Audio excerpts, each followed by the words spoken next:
Peace and love, everybody. This is Young Nas from iGotOptions LLC, and in this video I want to talk about 2 different ways to maintain your composure while you're trading.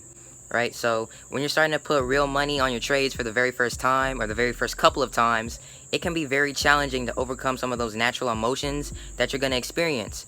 Right? It's different from paper trading and backtesting. Right? You just think to yourself, oh, I'm not going to let my emotions get involved. I'm just going to stay focused, stick to my strategy, and it should be fine. It should be smooth.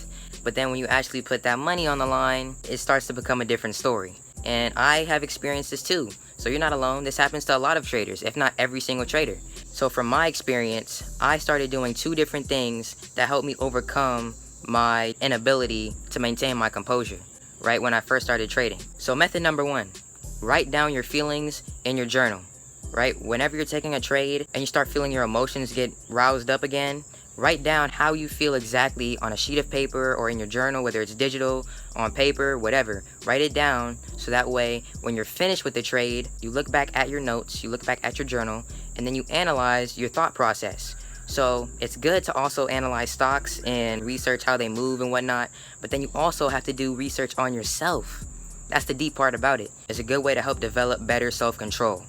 Alright?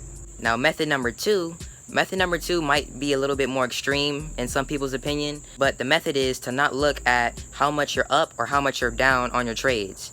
It's just about looking at how the stock is moving and sticking to your strategy. So a lot of people, when they're taking a trade, they're seeing how the stock is moving on their chart, but then they're also seeing how much they're up and how much they're down on that trade. And sometimes seeing how much you're down on a stock or how much you're up on a stock can easily influence your mentality and trigger greed or fear.